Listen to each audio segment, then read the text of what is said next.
Es muy simple, al caer el nivel de volumen de la cosecha, que como usted dice estará entre 15 y 20 mil millones, dependerá de los precios en ese momento, implica un menor nivel de actividad, o si se quiere, un menor nivel de Producto Bruto, lo cual implica que todos y cada uno de nosotros, en forma directa o indirecta, vamos a estar peor que si no hubiera esta sequía.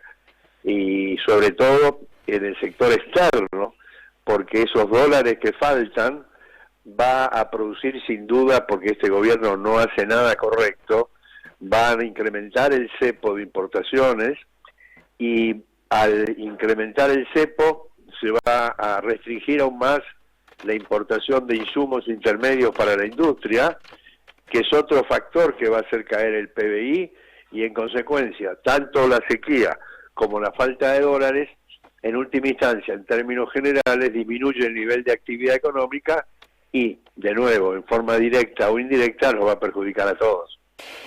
¿Esto va a tener incidencia directa, por ejemplo, en el precio de los alimentos en el mercado interno? Muestra establecimiento.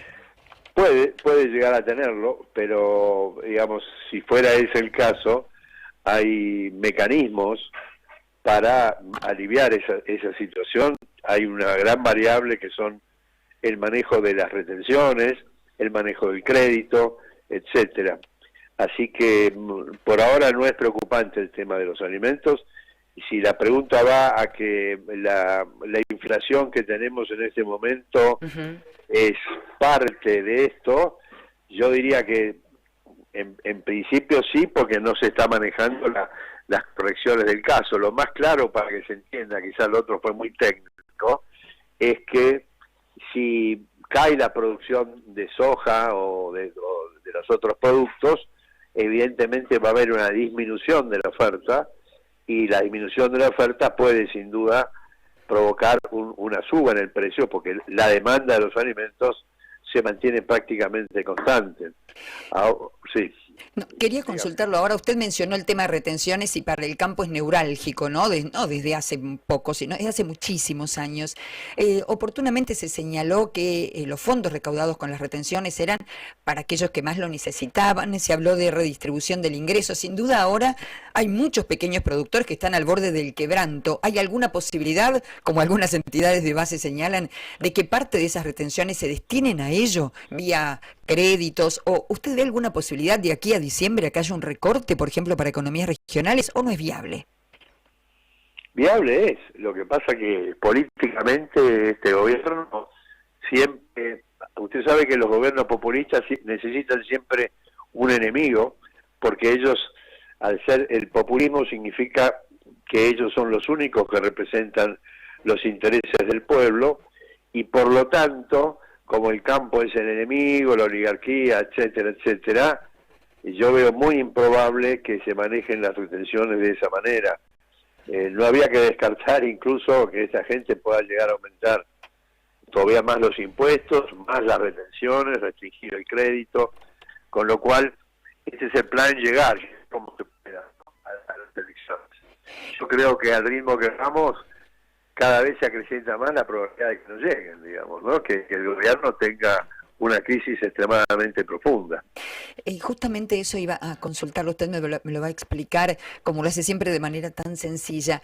¿Cuál podría, si la situación inflacionaria se sostiene, ¿verdad? Porque contra el pronóstico oficial, el mes que finalizó, los datos oficiales, valga la redundancia, indicaron una nueva suba. Los expertos indican que no ven un recorte posible. ¿Cree que el índice inflacionario podría llegar a superar el del año pasado? ¿Cómo ve este año por un lado? Y por el otro lado, ¿cómo nos impactan las medidas que adoptó Sergio Massa y que tienen que ver, por ejemplo, con la ANSES? A ver, vamos por respecto a la inflación. Creer que la inflación va a bajar sería por un milagro, porque la política monetaria y fiscal conduce cada vez a mayor gasto público en términos reales y cada vez menor posibilidad de financiarse en el mercado interno, como prueba las licitaciones que cada vez tienen menor demanda. Me refiero a las licitaciones que hace el gobierno de bonos del Tesoro Nacional, precisamente para recaudar fondos. O sea, no hay por ahora ninguna probabilidad de que el gasto fiscal baje, no hay ninguna probabilidad de que el déficit fiscal baje, y por lo tanto, al no tener financiamiento en pesos, se va a volver a la emisión para financiar el déficit, que la semana pasada el Tesoro Nacional le pidió al Banco Central, después de 4 o 5 meses, 130.000 millones de pesos, que es nueva emisión, para cubrir el bache que tenía, o que tiene, entre ingresos y gastos, ¿no? De manera que, usted me dice, ¿cuánto va a ser la inflación? Y bueno, cuanto mayor sea la inflación, la emisión, mayor va a ser la tendencia a que los precios sigan subiendo. Porque el otro tema que tenemos acá, que es muy serio, es que este gobierno, desde Marcó del Pons, ¿se acuerda cuando estaba en el Banco Central?, definieron que la inflación no era un tema monetario y que por lo tanto la emisión no generaba inflación, lo cual a esta altura del partido es un razonamiento paleozoico, porque todo lo que enseñamos en las universidades y la experiencia indica claramente que la inflación básicamente es un tema monetario, no es un problema de los formadores de precios, los agiotistas, etcétera, sino que evidentemente es consecuencia de una emisión descontrolada o una emisión que está por encima del dinero que la gente demanda, y en consecuencia, mire, el dato de la tesorería es que en los 2 primeros meses, o sea, enero y febrero, que son donde están los datos,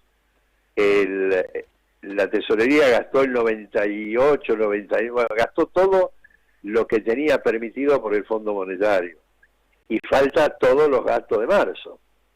Así que una pregunta más. La probabilidad es que, perdón que termine con esto.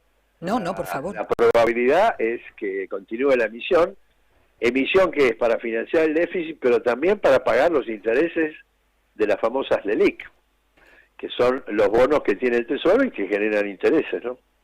Yo, discúlpeme la interrupción, pero mientras nosotros estamos en vivo, le prometo que le robo unos minutos más, nada más. No hay problema. Empiezan a contactarse con nosotros los oyentes y los televidentes a través de Chacra TV, porque estamos en duplex. Entonces, Noemí, que es de Rosario, Santa Fe, me dice... A ver, voy a tratar, porque a veces la gente nos escribe mensajes muy largos, voy a tratar de resumirlo. Bueno. Básicamente sería, ¿cómo puede ser que ya se gastó el 98% de lo acordado con el Fondo Monetario Internacional, si, como dice CRA, me aclaran aquí, el Fondo Monetario les ha permitido o ha tomado consideración respecto del tema sequía, y a nosotros, los productores, que somos los que estamos padeciendo esta sequía, dice Noemí, no nos dan un solo peso? ¿A dónde va la plata? La plata va a financiar el gasto público, el exceso de empleados, las prestaciones sociales, y recordemos que en este país hay 20 millones de personas que reciben un cheque del Estado, ¿no? Entre empleado público, jubilados y pensionados, y asistencia social. De manera que ahí es donde va el dinero, y cuidado con el fondo, porque el fondo no es que aprobó esto de enero y febrero, porque están revisando el tercer mes del primer trimestre, y ahí va a saltar claramente que se ha gastado más de lo comprometido, y ahí entonces es probable que haya una reformulación del plan, que realmente es un plan parche también, ¿no es cierto? Acá no hay un plan integral, porque la situación en la Argentina, a mi juicio, se habla de cuándo va a venir la crisis económica. Yo diría que la crisis económica ya está. Un país que tiene una inflación superior al 100%, que tiene una pobreza superior al 40%, que tiene controles de precios, que tiene tipo de cambio atrasado, ya está en crisis económica. El problema que yo veo que con este tipo de crisis económicas, la historia demuestra, y en la Argentina también ha pasado, que el siguiente paso es la crisis social. Vale decir que la sociedad se revela frente a un estado caótico de sus ingresos, que mucha gente de bajos niveles de ingresos no llegan a fin de mes. Por lo tanto, yo diría que hay que prestar mucha atención a la crisis social, y también es incomprensible lo que están haciendo con el sector agropecuario, que es el sector que más divisa genera, y que me consta, así como dice su oyente, que hay una enorme cantidad de productores que ya directamente están generando una pérdida tal que les impide continuar normalmente sus actividades. O sea, estamos matando a la gallina de los huevos de oro. Entonces, estamos en una situación extremadamente complicada, con un gobierno que yo lo llamo un plan gomería, porque lo único que hace son parches. Usted me preguntaba lo del ANSES, ¿no? Sí, sí. Bueno, eso es una estafa. Lisa y llanamente es una estafa. Porque es lo mismo que usted tuviera dólares con legislación extranjera, y se los cambian, y lo más grave, obligatoriamente se los cambian por un papelito de colores emitido en pesos bajo ley nacional. Entonces, que no me digan que eso es un intercambio justo, equitativo, porque es un intercambio fascistoide, ¿no? Si es la autoridad del gobierno, porque si hubiera sido voluntario, bueno, podríamos discutirlo, digamos. Nadie hubiera cambiado. ¿Usted hubiera cambiado un papel en dólares contra un papelito del Banco Central o del Tesoro Nacional en pesos? No, claramente no. Yo creo que no. Entonces, ahí está, ese es otro parche más, y el problema es que ya no quedan muchas ollas con dinero para financiar esto, y como quieren llegar, sea como sea, es muy probable que siga la emisión.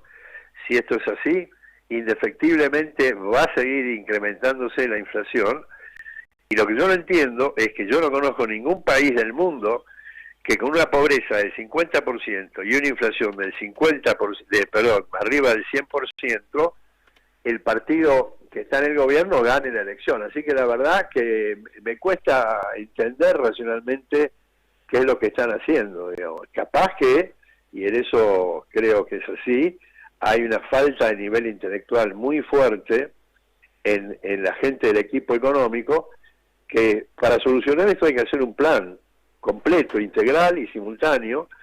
Integral porque tiene que tener todas las variables en juego. Mire, si usted lo único que hace es devaluar, la única medida no sirve para nada. Si usted devalúa, tiene que hacer todo un programa fiscal, bajar el gasto público, un programa monetario, etcétera.